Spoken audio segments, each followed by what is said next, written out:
Republican Congressman Brandon Gill of Flower Mound, thank you so much and welcome back to Eye on Politics. Yeah, thanks for having me, Jack. Good to be with you. Good to be with you. So here we are, day 32 of the shutdown of the Department of Homeland Security. We've seen longer lines at more airports for the TSA security checkpoints. And I'm wondering, how does this end? Well, we did our job in the House to pass a DHS funding bill. That was a bill which, by the way, Democrats had agreed to.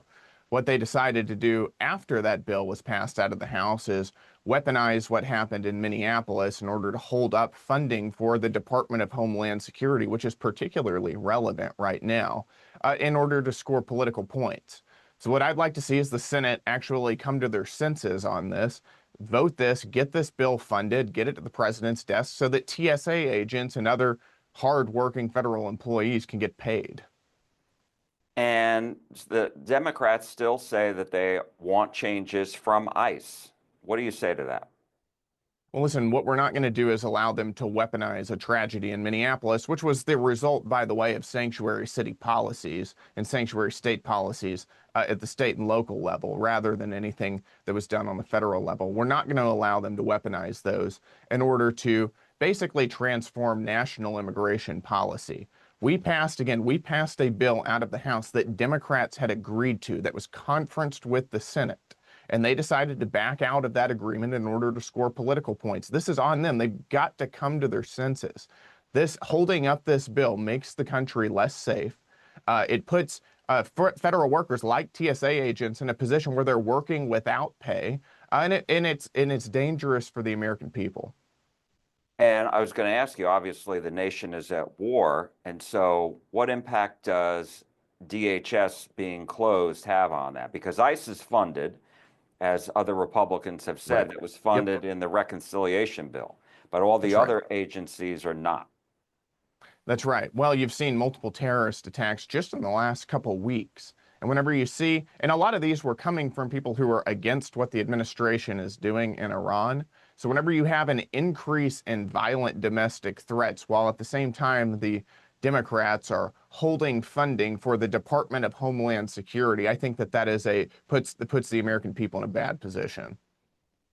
And as far as the war against Iran, where are you on this?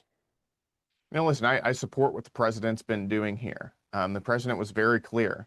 We do not believe that Iran should have nuclear capabilities. We took out their nuclear program last summer. But what didn't change, even though we took out the program, was the policy in Iran.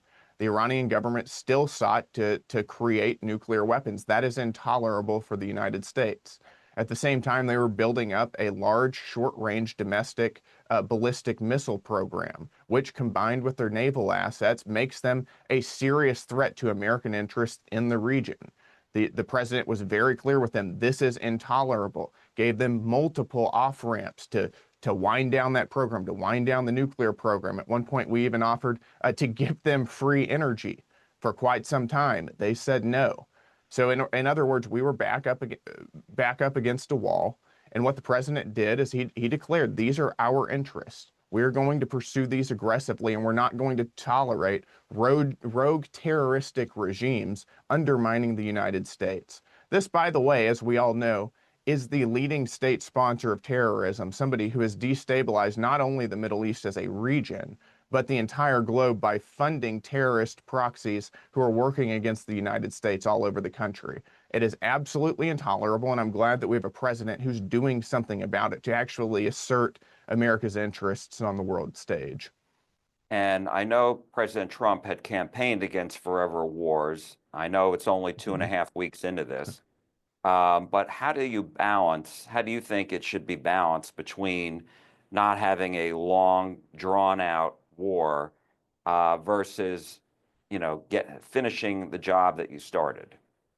Yeah, this is not a forever war. That's not the intention here, and that's not what's going to happen. I agree. We shouldn't have forever wars. We shouldn't be going into backward parts of the globe like Afghanistan and pretending that we can create modern liberal style democracy there. That doesn't make any sense. It didn't make any sense whenever we tried to do it 20 years ago. What we're doing here is simply saying that we are not going to allow you to create a military presence that destabilizes the globe. So this is not a forever war. It is a clear and narrow strategic interest that the United States is pursuing militarily. We're going to achieve that objective, and I don't think that we're going to be talking about this several years from now. How concerned are you about rising gas prices? Listen, that is a concern, certainly something that we're focused on. Of course, the solution there is to not rely on Iran or other foreign sources of oil. It's to drill it here in the United States, which we have the capacity and the resources to do. So that should be our top priority. But listen, what we're not going to do is be held hostage by oil reserves in the Middle East to the point where we're allowing a domestic or an international geopolitical adversary to arm themselves to the point of destabilizing the globe.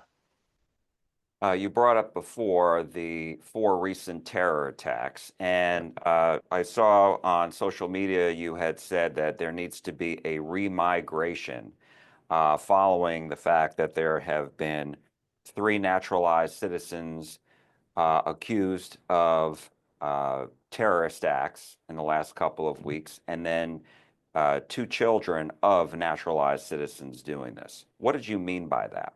Remigration. What I meant by that is that we've had an incredibly lax policy of allowing people to come into our country who do not share our values, who do not revere our institutions, who do not see the world the way the American people do, who have come in and become citizens, who are actively working against the interests of the United States, or who, frankly, to put it very bluntly, just want to kill us. And that's what we've seen over the past 2 weeks.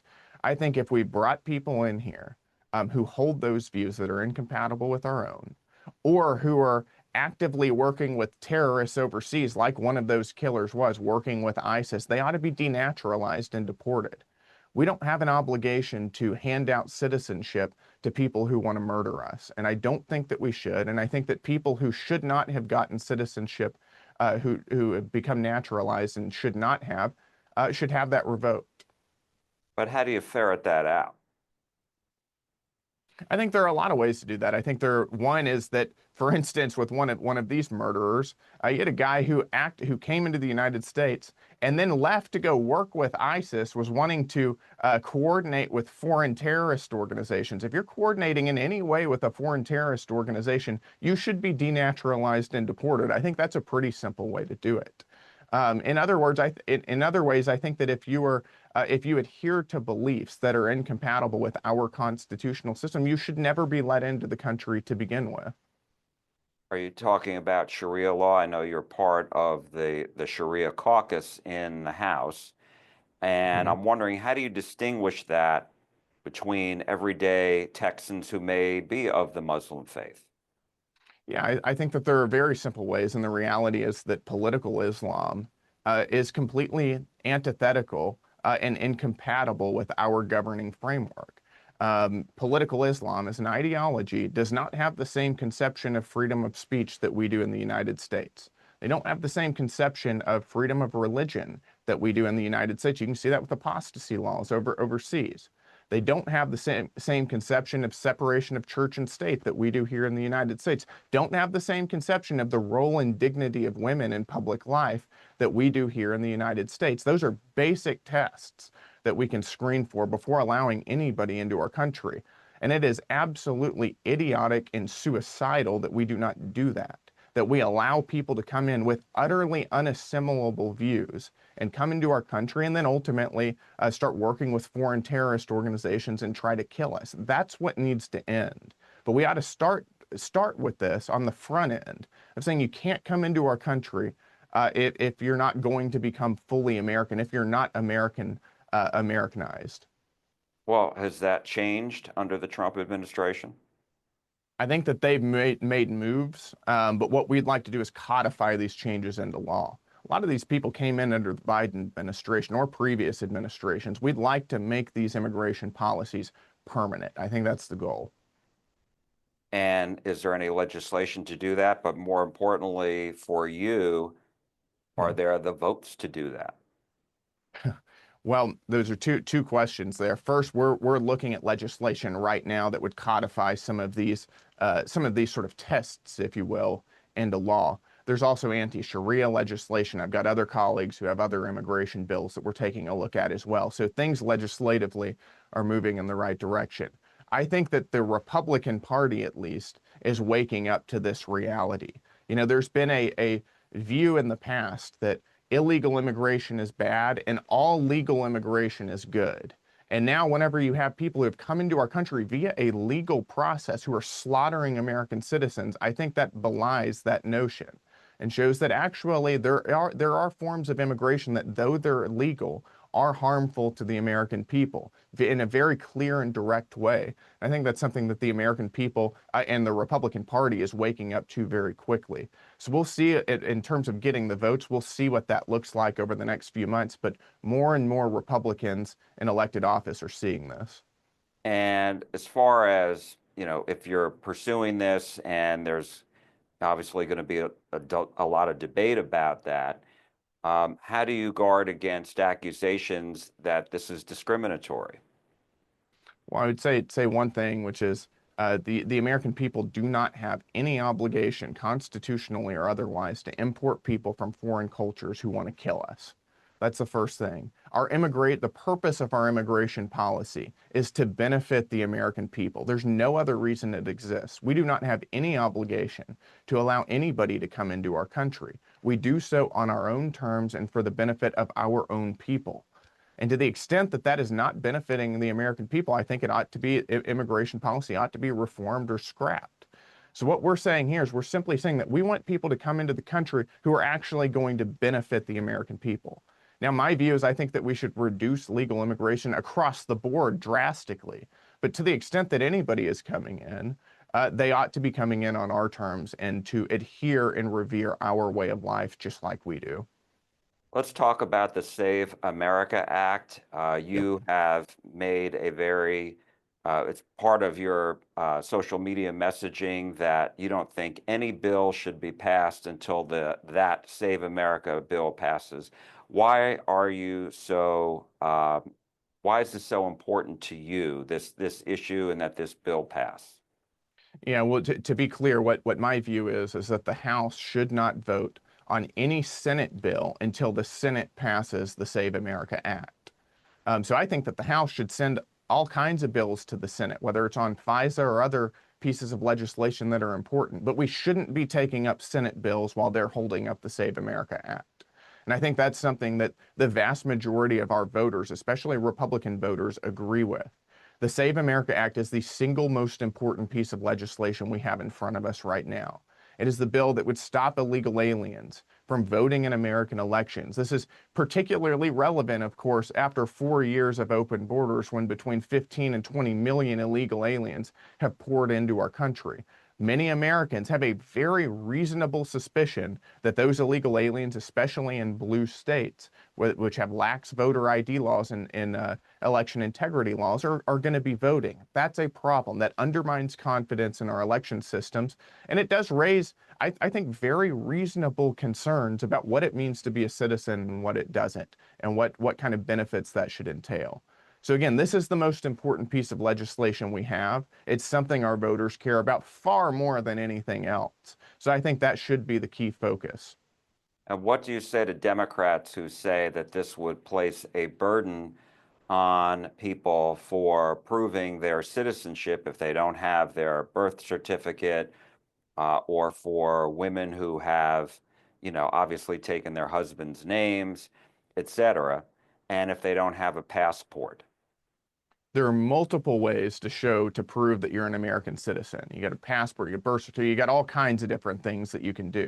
However, even if you can't get any of these variety of documents that could prove that, you can also get somebody else who would actually vouch for you. That's totally legal under this bill, who would vouch that you are in fact an American citizen. So the idea that this disenfranchises anybody is absolutely ludicrous. To the contrary, not passing a bill like the Save America Act disenfranchises American citizens, because every time an illegal alien votes in American elections, that undoes the vote of a legal American citizen who should be the only group of people who are voting.